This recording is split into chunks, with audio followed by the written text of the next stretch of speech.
सो आज 3 मैच हो रहे हैं और 3 मैच हो चुके हैं, एक अभी चल रहा है। इंडिया वर्सेस साउथ अफ्रीका का टेस्ट मैच चल रहा है, उसका दूसरा दिन था और पाकिस्तान वर्सेस जिम्बाब्वे का मैच भी था, लेकिन इसके साथ एक बड़ा इंपॉर्टेंट मैच था राइजिंग स्टार्स एशिया कप में बांग्लादेश वर्सेस पाकिस्तान का मैच, जो कि पाकिस्तान जीत चुका है, अभी ख़त्म हुआ जस्ट। और आई थिंक जो लास्ट 3-4 मैचेस थे, ये सेमीफाइनल्स की आप बात कर लें या फाइनल की कर लें, आई थिंक सब टीमों ने कोशिश की है कि हम कितना बुरा खेल सकते हैं। आज भी ऐसे हुआ और खैर पाकिस्तान जीत गया उसमें।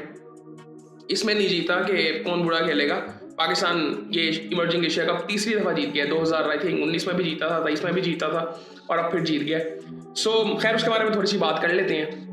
पाकिस्तान ने 125 रन बनाए थे, बैटिंग को इतनी खास की नहीं, मसले थे, मतलब कई मसले नजर आए, शायद वो प्रेशर हो सकता है, लेकिन चेंजेस भी थे इसमें।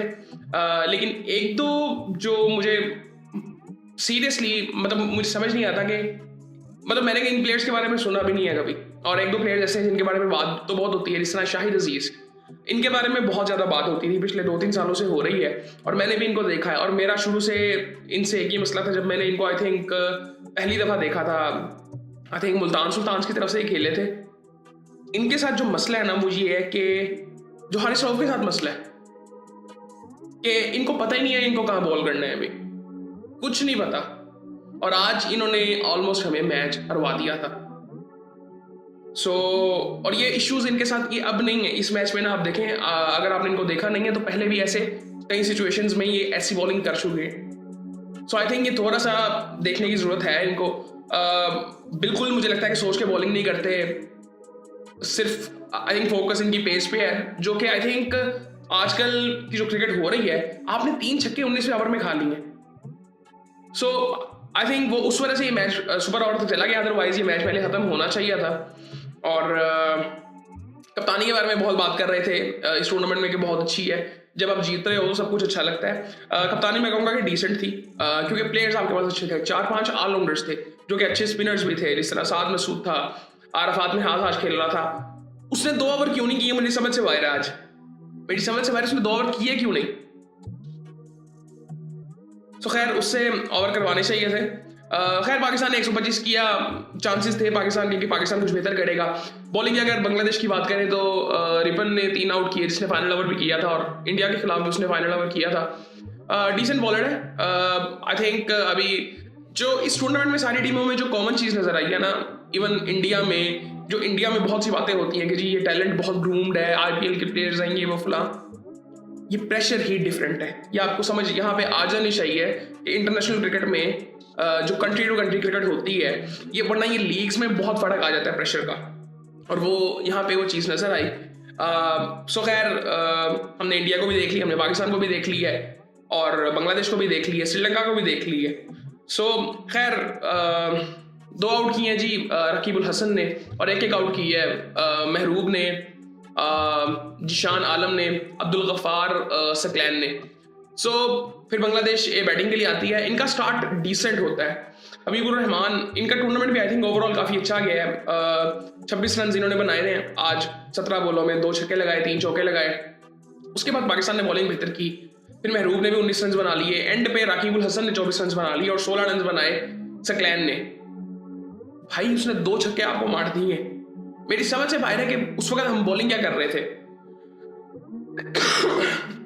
खैर ये चीज़ हुई, और खैर इसी तरह हम बराबर करने में कामयाब हुए और सुपर ओवर में चला गया मैच। बॉलिंग की अगर मैं बात करूं पाकिस्तान की, तो 2 आउट किए हैं जी अरफात में हास ने, और 2 ओवरों में 5 रन दे के सिर्फ उसने 2 ओवर किए हैं, बाकी 2 ओवर उसने किया क्यों नहीं, मेरी समझ से बाहर है। उसके बाद सुफियान मुकीम ने 4 ओवरों में 11 रन देके 3 आउट उसने किए। अहमद दानियाल ने अच्छी बॉलिंग की, 4 ओवरों में 11 रन देके 2 आउट किया, और फाइनल ओवर भी इसने किया, एक वाइड का चौका हो गया था और एक रन दिया और 2 आउट इसने कर दिए थे उसमें भी। शाहिद अजीज ने 4 ओवरों में 47 रन, और ये सामने अभी इमेच्योर प्लेयर्स थे और ये बॉलर्स करे हुए थे जिनसे आपने 47 रन खा लिए। वैच शाह ने 1 ओवर किया आज 7 रन। अब यहाँ पे आपके पास ऑप्शंस कितने थे? अहमद दानियाल, सुफियान, माज, साद मसूद, अरफात मिनहास, शाहिद अजीज, उबैद शाह, तकरीबन 7 ऑप्शंस थे आपके पास।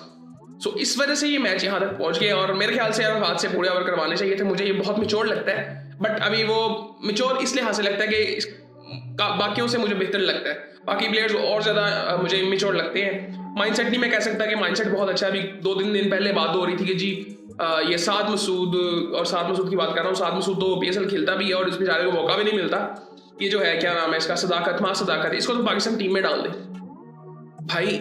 यही तो मसला है हमारे साथ कि हम 1-2 परफॉर्मेंसेस पे हम डाल देते हैं। परफॉर्म अभी कर रहा है, अभी बहुत छोटा है, अभी बहुत इमेच्योर है। मैं अभी उसको देख रहा था, आज ही मैंने उसको देखा है, वो प्रेशर में अभी थोड़ा सा वो उसके लिए मुश्किल होती है। तो अभी आई थिंक खेलने दें, अभी छोटी छोटी उम्रें हैं, कोई ऐसा मसला नहीं है। ये यहाँ पे पक्के होके निकलेंगे तो आगे जाके ये बेहतर होंगे। क्या नाम है उसका, और इसके अलावा बांग्लादेश बोर्ड के जो चेयरमैन है वो भी थे, पाकिस्तान के भी थे, ACC के चेयरमैन, वो दोनों एक ही हैं। मोहसिन नकवी साहब वो भी उधर ही थे। सो खैर वो देख रहे होंगे सारी चीज़ें। और आजकल तो काफ़ी चीज़ें आई थिंक चेंज हो रही हैं पाकिस्तान में हर लिहाज से।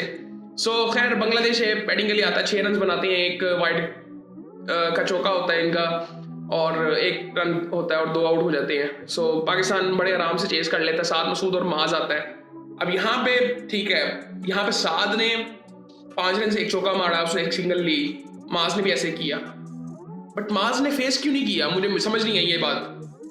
क्योंकि सामने बॉलर कौन था और ये राइट हैंडर था। वो मुझे थोड़ा सा अजीब सा लगा कि आप माज से ही करवाते। हालांकि माज भी उसमें तंग हुआ था, लेकिन माज से ही आपको करवाना चाहिए था मेरे लिहाज से। लेकिन एट द एंड हम ये जीत गए हैं, तो ये अच्छी बात है। तो ये सूरत हाल है। शाहिद अजीज के बारे में बड़ी सीरियसली आई थिंक मैं कहूँगा, क्योंकि ये मसला आगे जाके हमें तंग करता है। जब किसी भी बॉलर की या बैट्समैन की बेसिक्स ठीक नहीं होती, उसका माइंडसेट ठीक नहीं होता, तो वो आगे जाके तंग करता है। शाहिद के साथ ये हर जगह पे मसला है। तो मेरी समझ से बात ये है कि ये टीम्स में कैसे है। और एक दूसरी चीज, एक सवाल ये भी आता है कि ये आपके बेस्ट परफॉर्मर्स थे डोमेस्टिक के या कहीं के भी जहां के आपने देख के इस टीम में डाले हैं। मेरे ख्याल से तो काफी ऐसे प्लेयर्स हैं जिनको मैं कह सकता हूँ कि जो इस टीम में हो सकते थे। वो कहाँ पे है? आकिब जावेद कहाँ पे है? मेरी समझ से बाहर है, वो एकदम गायब हो गया।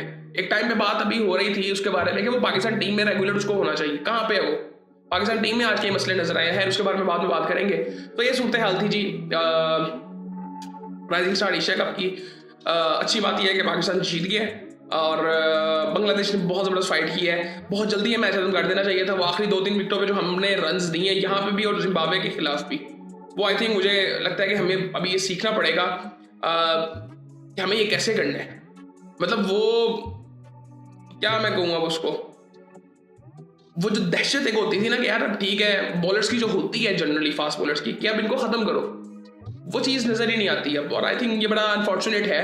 लेकिन अच्छी बात यह है कि हम जीत गए हैं और अच्छे नोट पे ये सारी चीज़ें ख़त्म हुई हैं और बाकी फिर आपसे बात होती है।